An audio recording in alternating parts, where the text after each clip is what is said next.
Hello there, Evie here, and welcome to the biannual, this is more like annual, testing methodology crisis.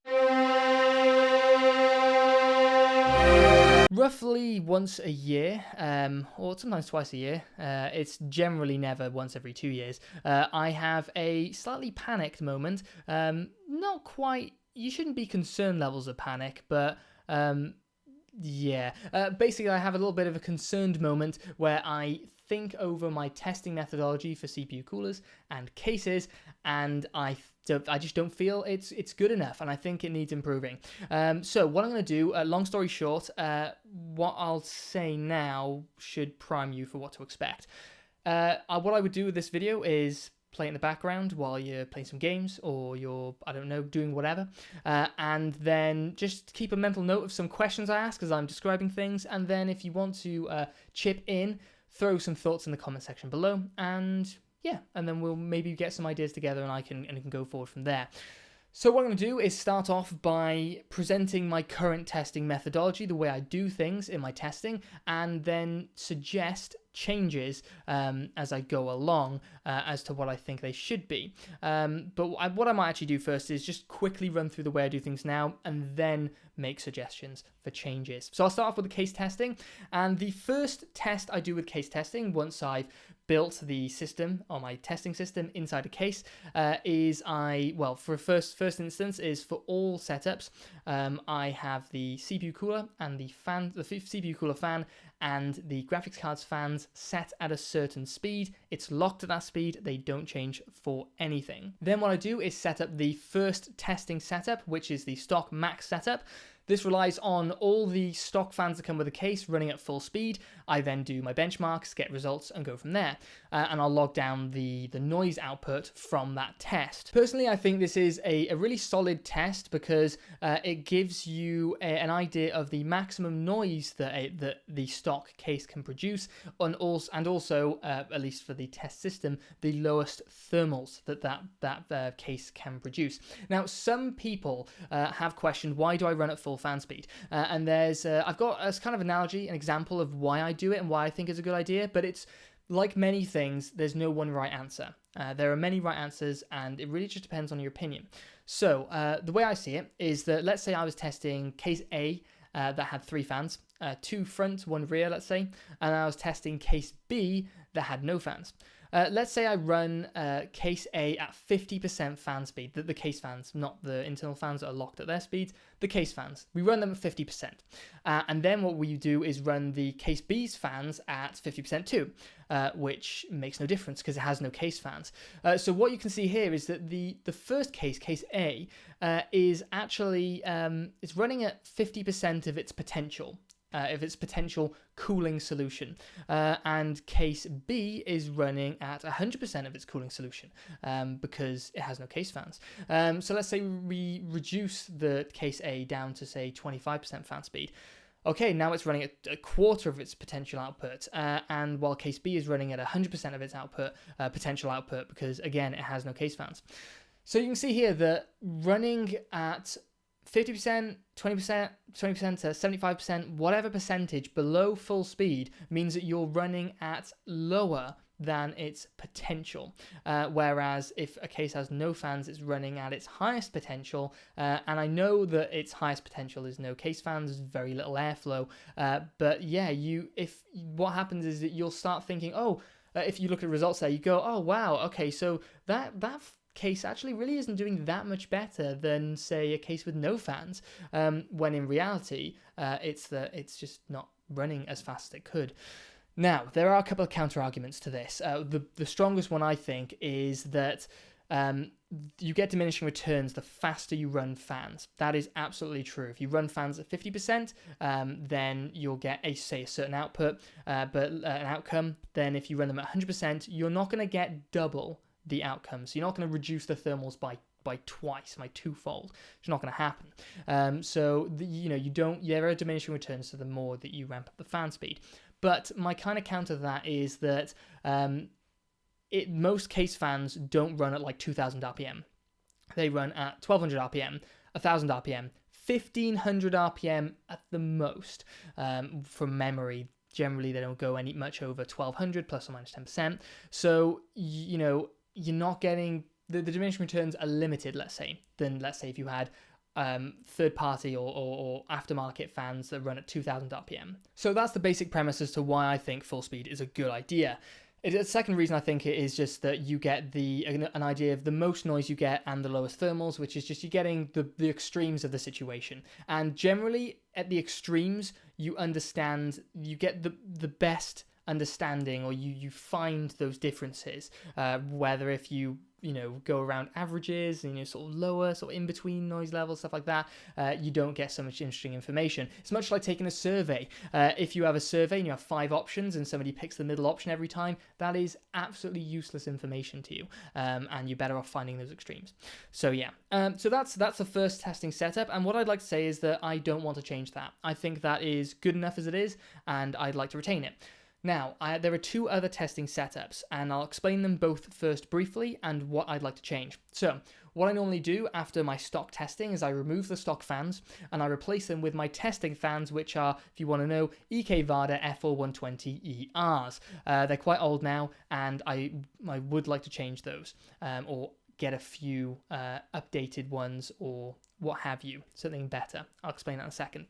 So what I do is I take the stock fans out, replace them with not just a like-for-like amount of Noctua or Noc fans, EK fans that I use, my testing fans. I just fill the case up with them, generally 5 if the case can take it, and I run my testing at an acoustically limited speed. So those 5 case fans will be reduced in their RPM in order to output a certain noise level, and that certain noise level is 36.5 dBA for my testing, at 40 centimeters away from the case, and a 45-degree angle from the front of the case. That's kind of arbitrary, more in a second. So that's my testing methodology for that, and I think it's pretty good. It does pretty decent on the fair test principles, because each case, if they all have the same 5 fans in the same positions, which they are, I never generally show this, but I might try for this video, is that I have bits of, it's janky, I have bits of sellotape on my fans, and it's sellotape because then it's black and hopefully doesn't show up when they're in the crevices and stuff, because it shows the black through because it's clear, and then I write on there in black Sharpie what position it needs to be in every case, and that's how I keep track of that. Anyway, so if that's the same between all the cases, then the case is the only thing that changes from one testing to the other, so fair testing principles are retained, and it works. It's good testing, but it's not necessarily very realistic, because generally the case fans you get with a case are pretty okay, and I generally wouldn't recommend changing them out unless you have a specific requirement like aesthetics. But if you're looking for performance or price to performance, good value, changing those out and buying new ones is generally not so good value. Anyway, that's by the by. The third setup then, I take those fans from the previous setup. This is the optimal max setup. I take all those 5 fans, they're still in the same position, and I ramp them up to full speed. This is terrible. Out of my experience, and I've got a few years experience doing this, and I've done a few different testing methodology changes, hence the biannual testing methodology crisis. What I found is that generally, my fans, at least they're 2,200 RPM fans, they are loud. And like I was saying with the diminishing return situation, is the faster you spin fans, the less you get out of it. And I know this because I've done this optimal acoustic testing and optimal max testing for quite some time. And every single time I do that testing, I find that when you ramp those fans up to full speed, you might knock 3 or 4 degrees off the temperatures, which is just... It is what it is. It's pretty pants, and you generally add about 10 decibels of noise, which is just stupid.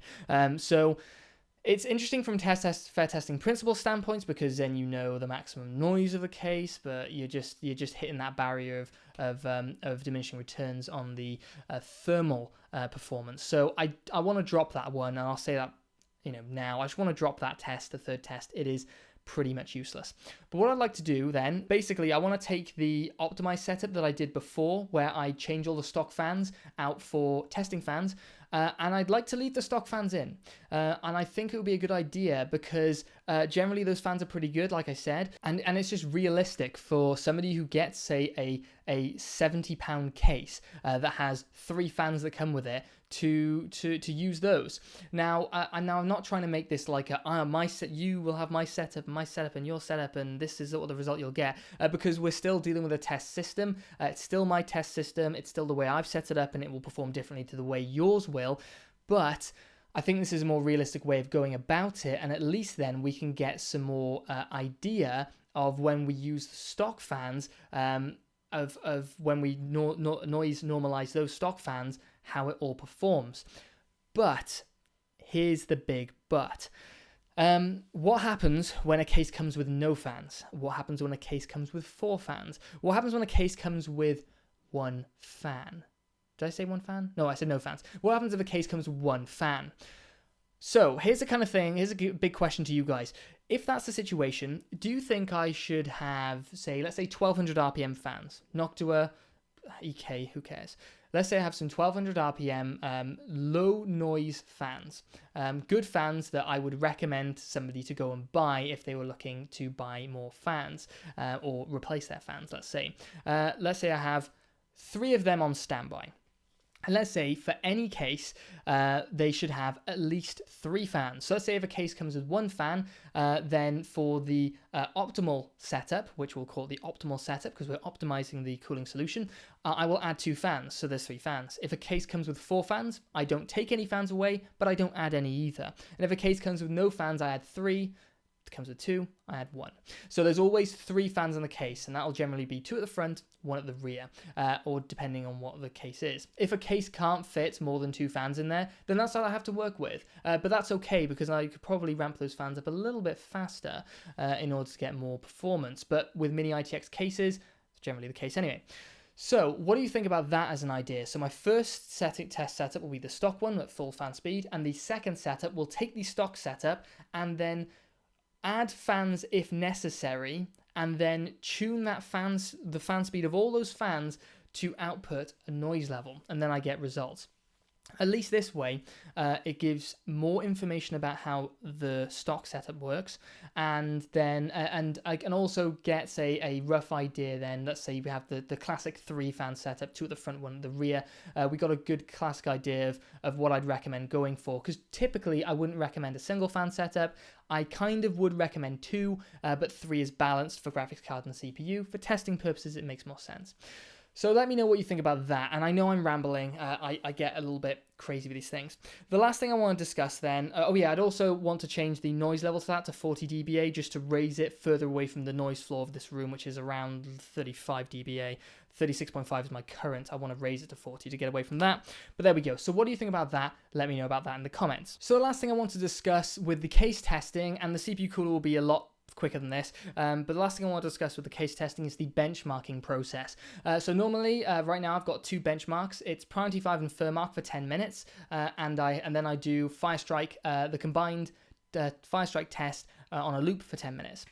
So what that does give me right now is a good balance between a higher CPU output at like 100 watts of output typically, and with Priority 5 and Firmark, and then moving on to Firestrike with the combined test. It's about 100% load on the GPU and about 60% on the CPU, so it's a little bit lower. So what I'm thinking is I'd like to reduce that to nada. No, not to nada, just to one test, because I've found that all cases generally will pass this test.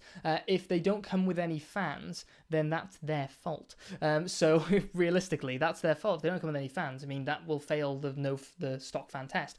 But if they go into the optimal test, then I'll add 3 fans, and they generally pass. I haven't found cases that like completely outright fail tests like that, at least in my previous testing methodology. CPU coolers, yes, because sometimes they're tiny, but with the Seismugen 5, the CPU just doesn't get hot enough. In the worst performing cases I've worked with, which actually have been pretty high airflow, because the market right now is pretty high airflow in terms of cases. So what I like to do is say change it to 1, Priority 5 and Firmark for 10 minutes, or it's up to you. kind of. Or I go to Firestrike. I have Firestrike as my one test, and I run that for, say, 15 minutes, 20 minutes, let's say. It could be 15 minutes, 20 minutes. But this means then that it's a lower load on the CPU, and it doesn't really matter that much, realistically, because it's comparative to other cases performing the same benchmark. If they perform better, they'll get better results. So it doesn't really matter from that point of view, but maybe hitting the higher temperature extremes that we get with Priority 5 and Fermark, we might actually get sort of the more extreme levels and see the gaps between the cases and how they perform. So that's basically what I want to present. So I want to change the summary of all of that then is change from 3 test setups to 2 test setups. So that immediately knocks a third of the testing I need to do off. And I want to change from 2 benchmarks down to 1. So I'm going from 6 total tests. And by the way, those 6 variations, they all need 3 tests each. And if they say take 15 minutes each between the test and the cooling down period, they take 15 to maybe even 20 minutes. It's a long time. So if I take that from 6 down to 2, and each one has 3, and I get an average of 3, then that goes immediately from 6 times 3, which is 18. Aren't you glad you came and watched this? Down to 2 by 1, which is 2. 2 by 1. 2, sorry, by the 1 test, by the 3 testing runs, which is then 6. So we're going from 18 down to 6, which is a third off. So I think that's a really good way of doing it. Let me know what you think in the comments. Personally, I think a thermal benchmark is a thermal benchmark. It doesn't matter if we get any performance results, really. I track pretty much everything anyway, so FPS from Fermark gets tracked, and the RAM temperature, drive temperature, everything gets tracked, and I know what's what.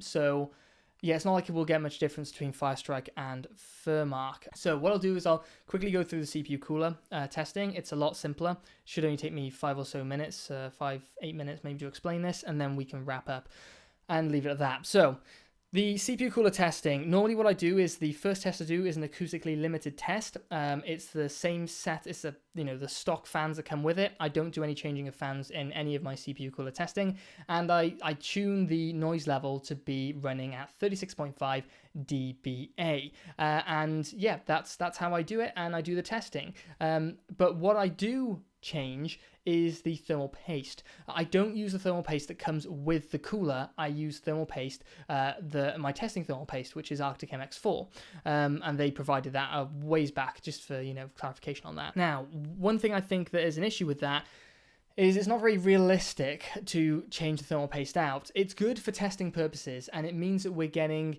a accurate representation of how the design of the tower and the fan combined perform. But how bad is one thermal paste to another? So what's the point on changing it? Why don't you use the one that comes with it? It would be a more fair reflection of what you're buying as a whole, rather than picking bits apart and changing them. It's like, once you start doing that, why not change the fan out and test with a test fan? If you have a test thermal paste, why not have a test fan? Why not have a test everything? Test fan clips. Why not change it with acoustic rubber bands? Obviously that's a bit extreme, but you see my point. A lot of people have questioned this in the past, and my previous opinion was I prefer changing the thermal paste out because I want to know the performance of the tower, the cooler, and the fan. But now I've got a bit of a change of heart on that, and I personally think that testing the overall solution, the cooling solution, is more valuable. And you can try and change my mind on this, because I think this is the one that I'm most flaky on. I'm trying to change my mind all of it, but this is the one I'm most flaky on, because I do genuinely think that most thermal pastes you get are good enough, and if you get one with really crap thermal paste, it is a very cheap fix, which is one reason to use test thermal paste, but it's also not potentially realistic, and so many coolers come with decent paste anyway. So that's my first thing. I'd like to change the stock. I'd like to change it from using my test thermal paste to the stock thermal paste, or I would still be doing the acoustically limited test, but I would like to raise, like I did with the case thing, case testing, I want to raise the noise floor, or move away from the noise floor, go from 36.5 dBA of testing noise to 40 dBA of testing noise, and that would be the test. Then my second test is the full fan speed test, and I'd like to keep that as it is because I think that's quite valuable information to know, and differences generally do arise from there, again with the stock thermal paste. Let me know what you think about that change. And last but not least, the benchmarks for the CPU cooler testing. Now, I normally have two. That's Priority 5 with Furmark for 10 minutes. The Furmark was just some testing, comparison stuff. It's a case test. It never really worked out. I had an intention, but forget it. So Priority 5 and Furmark for 10 minutes. And then I also do the Firestrike combined test for 10 minutes. And I would like to drop it down to one test, but the difficulty is that some coolers don't make the Priority 5 test, so it can't just be Priority 5 by itself. Smaller coolers don't make it, and I think smaller coolers are interesting, and there are still plenty of CPUs around that don't use a 100-watt load. They don't have 100 watts of cooling potential requirement, as it were. So I like testing smaller coolers sometimes, and yeah, if it can't make Priority 5, then that can't be the only one. So do I keep Priority 5 for 10 minutes and Firestrike for 10 minutes, or perhaps do I just stick with Firestrike for 10 minutes, or maybe go for Firestrike for 15 minutes or 20 minutes, which is like a 60-watt load by itself. So do I have a combination of the two and do, say, 2 10-minute runs of each? 3 runs each, obviously. 2 10-minute runs of each test, 100 watt and 60 watts. Or do I reduce it down to one, being Firestrike by itself, which is a 60-watt load, for 20 minutes to really push the equilibrium up a little bit more? Personally, I think 2 benchmarks works just fine, and reducing it down would actually hurt the goal of being accurate and reliable and all that, realistic and that sort of stuff. So anyway, that's all I've got to say on that. Obviously, it's a huge amount, and I'm probably going to be putting this in community posts and stuff, but I wanted to get a lot of more of the background into it as I could, and hopefully you guys, I guess, stuck along if you did. At least there's something in the background to help you get to sleep. So on that note, I'll see you next time. Bye-bye. Also, thank you for answering any questions if you do, because that's a real big help. Anyway, cheers guys. Bye-bye.